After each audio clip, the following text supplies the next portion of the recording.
Okay, we just have seen the game proposed as exercise number 3, in which you have to find the critical points, and now we are going to see what the critical points are. So the authors write, there are 5 critical moments in this game. If you found critical moments different from these, that's fine, as long as you justified why you think they were critical moments. So we watch the game again. c4, knight f6, knight c3, g6, e4, d6, d4, bishop g7, f3, castle, bishop e3, e5, d5, knight h5, queen d2, queen h4 check, right, bishop f2, queen f4, bishop e3, queen h4, g3, and knight takes g3. So this is a critical moment number 1. Okay, critical moment number 1. Now let's go to the next one. Queen f2, knight takes f1, queen takes h4, knight takes e3, king e2, knight takes e4, rook c1, knight a6, knight d1, knight b6, knight h3, bishop d7, knight e3, f6, rook h g1, rook a d8, b3, c6, d takes c6, b takes c6, and this is a critical moment number 2. Okay, then we have immediately critical moment number 3, which is obviously when Karpov played knight f5. And now we go to critical moment number 4, which is g takes f5, rook takes g7, king takes g7, rook g1, king f7, queen h5, king e6, queen takes f5, king f7, queen takes queen h5, king e6, queen f5, and obviously king f7. And this is critical moment number 4, because obviously here you have to take a decision, otherwise you just repeat the moves, right? So I think the decision was already taken by Karpov, but he was just gaining time because he wanted to reach move 40. Knight g5 is the move. King e8, knight e6, king f7, sorry, not king f7, rook f7, rook g7, rook c8, rook takes f7, king takes f7, knight g5 check, king e7, queen takes h7, king d8, queen h8, king c7, and queen takes f6. This is critical moment number 5. And now there is only the rest of the game up to the end without any other comment. After you have done this, that you have found the critical points, it says there is a step 2. Now your next task is to provide variations or better moves for each critical moment, whether it is for black or for white, and provide brief comments explaining the variation moves. Do this for the 5 critical moments that we have listed here, as well as for any additional critical moments that you found. If you think that a move played in the game was the best continuation from a critical moment, then you don't need to provide variations. Rather, write a note saying why the game move was the best. And here, of course, they have provided the notes to the game. And then, by the way, there is a step 3. So let's see the notes for each critical moment. Let me put back the position like in the start. Okay, so now we see the variations at the critical moments. c4, knight f6, knight c3, g6, e4, d6, d4, bishop g7, f3, castle, bishop e3, e5, d5, knight h5, queen d2, queen h4, bishop f2, queen f4, bishop e3, queen h4, g3, knight takes g3. This is critical moment number 1.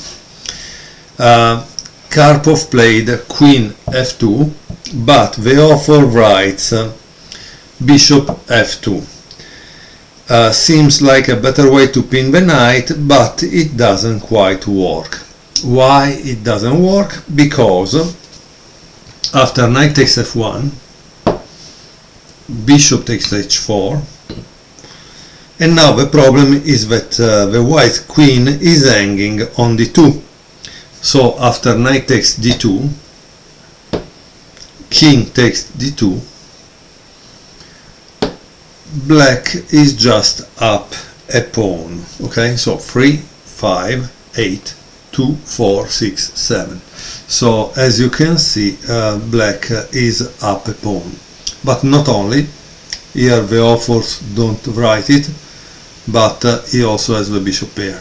Now, while this bishop has a bad diagonal because it's controlled by white pawns, and this bishop is blocked by his pawn, however, this is not forever, because after something like this, you start to attack, no? Or like this, you start to attack all these pawn chains, and you create an open position for your bishops to work better.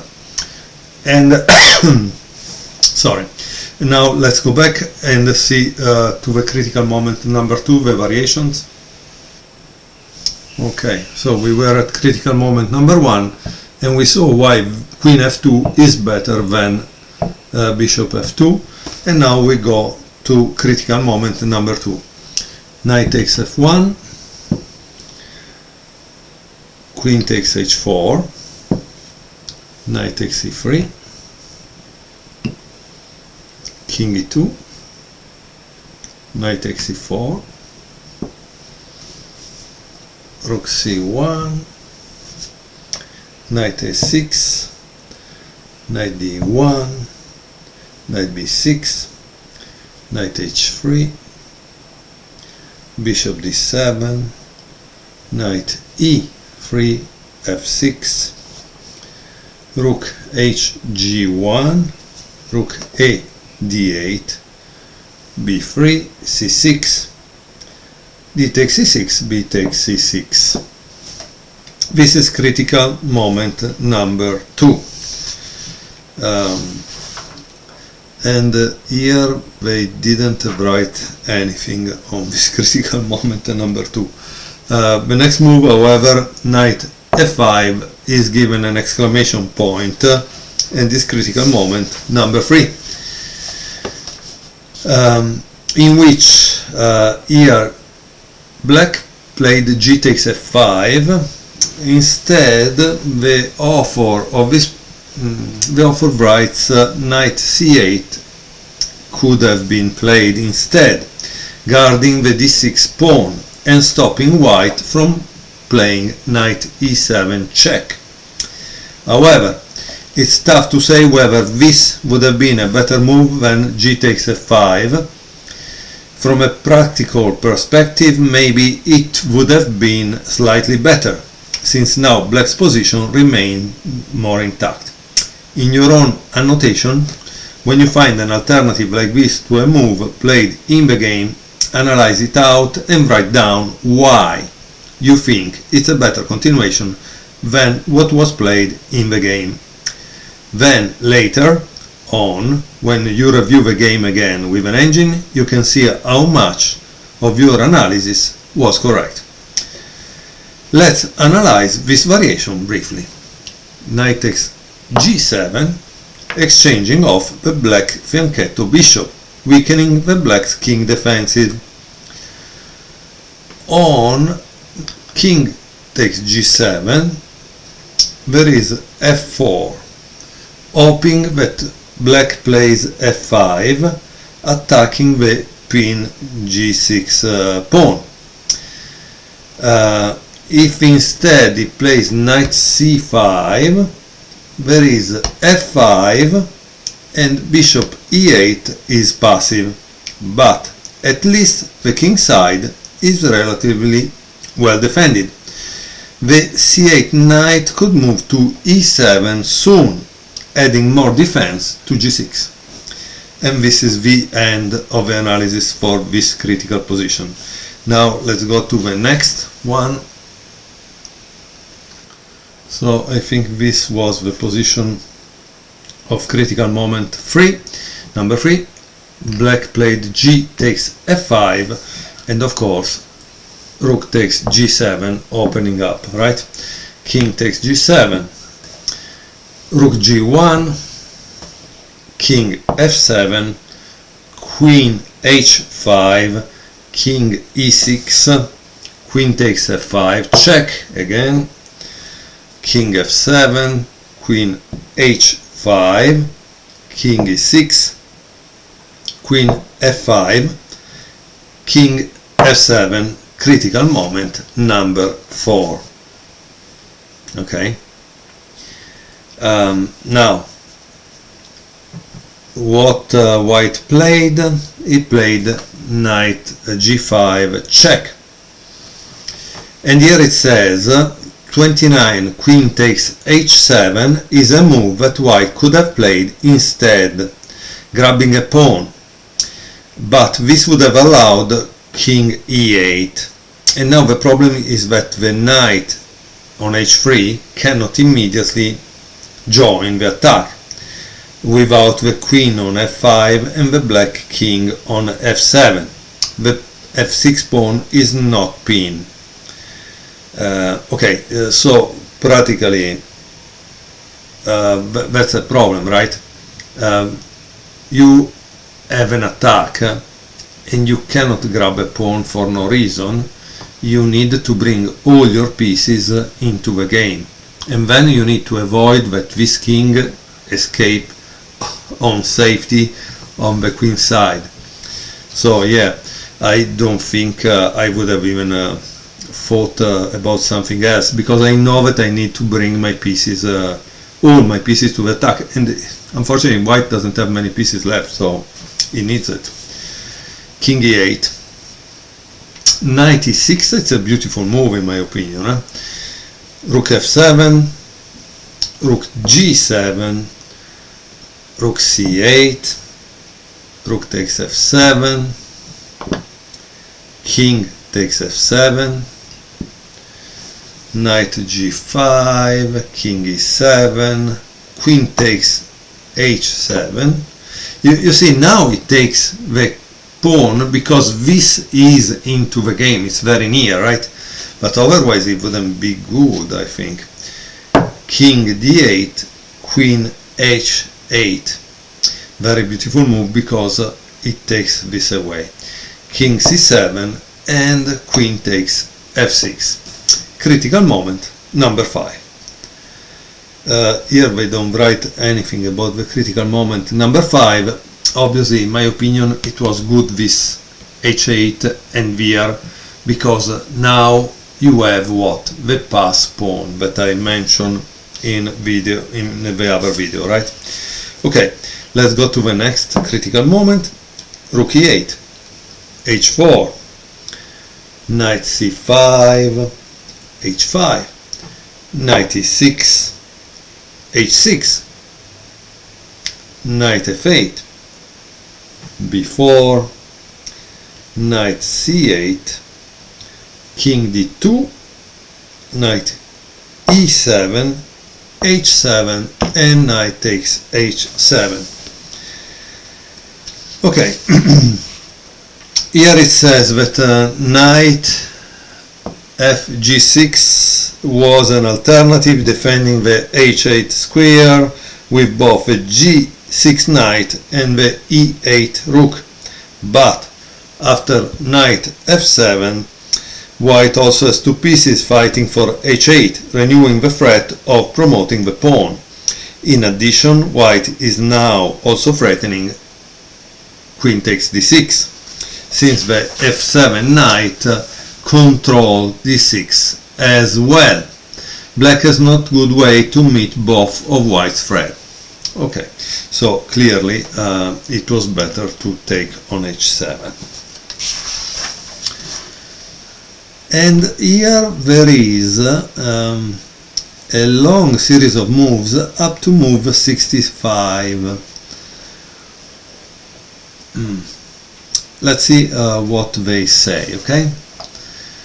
So after knight takes h7, there is knight c8, knight f8, rook e7, a3, bishop e8, knight e6 check, king d7, knight g7, king c7, knight f5,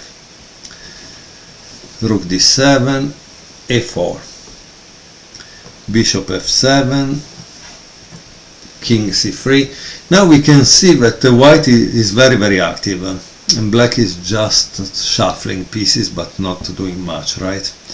Bishop a2, a5, rook f7, queen h6, rook d7, f4, e takes f4, and queen takes f4.